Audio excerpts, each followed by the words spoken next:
last of all is Space Traveller. So no great pace here at all through the first couple of furlongs. Out in the lead, it is Order of Australia, attended by Century Dream in the green colours. In third now is Poetic Flare on the inside of Tilsit and on the outside of Lope E. Fernandez. Snow Lantern is the grey horse on the inside of Alcohol Free, and the last two, Duhale and Space Traveller. And now Century Dream injects some pace on the run downhill as they head towards halfway. So Century Dream and James Doyle press on. Immediately Order of Australia is pushed along. Poetic Flare in the white jacket moves through to second. Then Tilsit, Alcohol Free towards the outside. Lope E. Fernandez comes next. Century Dream's injection of pace has the advantage by over a length. Poetic Flare is out in pursuit in second place. Order of Australia, Lope E. Fernandez, Alcohol Free down the outside, now begins to put a surge in as well. Poetic Flare pressed by the filly Alcohol Free. These two move on as they enter the final furlong, and Alcohol Free looks at Poetic Flare in the eye and moves the neck clear.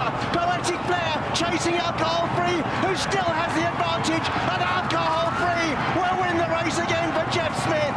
Sheen Murphy in the saddle for Andrew Balding. Poetic Flare, Snow Lantern stayed on to finish, I think, third in what could be a clean sweep for the three-year-olds. Then Duhale back in fourth place. Space Traveller and Order of Australia.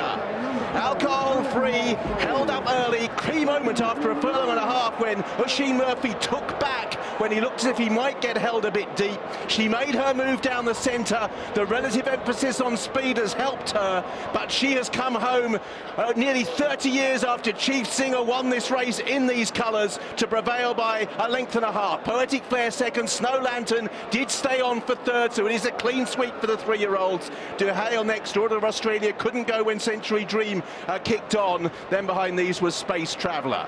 Alcohol Free has won for Sheen Murphy, Andrew Balding. Another big race here for Jeff Smith after the likes of Chief Singer, Lock Song and Persian Punch. Alcohol Free won the Cat of Sussex Stakes. Oh, and Chief Singer was in 1984, Richard. Jeff Smith and these colours have had to wait to win this race since then. The first three-year-old filly since Marling Haley, and here she comes. Yeah, I'm absolutely delighted for Jeff Smith to win with her, and everything sort of panned out as we expected. They were dithering round for the first furlong, but then they sort of injected the pace, and Oisin just managed to yank her back, get her settled, and she's just finished so well. And she's such a tough filly. I mean, to look at in the paddock, she doesn't take your breath away, but she's just got the best attitude. There would have been nervous moments for Oisin in the early stages because he was pushed wide and he had to eventually get her back and get her settled, but not the easiest ride for him. No, I mean, I remember him winning the Coronation on her, and he rides her off the neck strap in the early stages because as soon as you start getting into a bit of a battle with her, you end up losing. I love this, the way she parades in front of the stands and you get the adulation from the returning crowd. Sheen Murphy punching the air. I spoke to Jeff Smith after the Falmouth. He was devastated, but he said he couldn't wait to come here, come to this race, get her cover so she could show just how talented she is. Yeah, that race at Newmarket, of course, she jumped out and made the run-in, and that was obviously, there was just nothing to take her along. Even here, I don't think they went quick early, so that was the hardest part, Haley. Yeah, she jumps out the stalls like a sprinter, and Oisin just made a really deliberate manoeuvre. After a furlong they were dithering, and he just tucked her and switched her off. Sheen Murphy has just gone charging down the track on Alcohol Free like a man possessed. This has touched the champion. It does, it has. I can't thank everyone at Parkhouse enough. She really can be a handful in the mornings, and Cassia has to deal with her every day, and I promise you she deserves a medal because it can be tough work, but she's so talented, and what a thrill I got from that.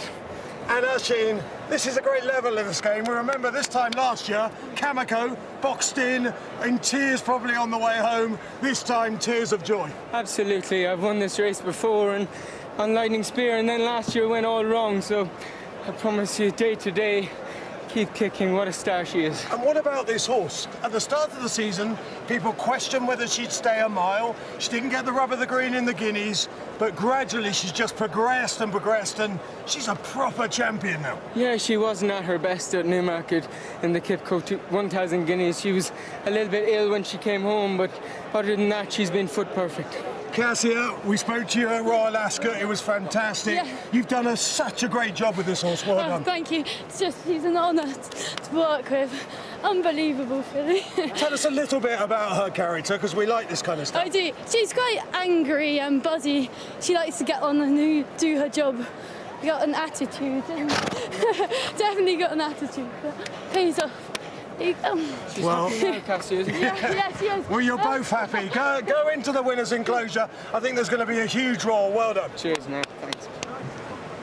And I predict a very emotional Andrew Balding.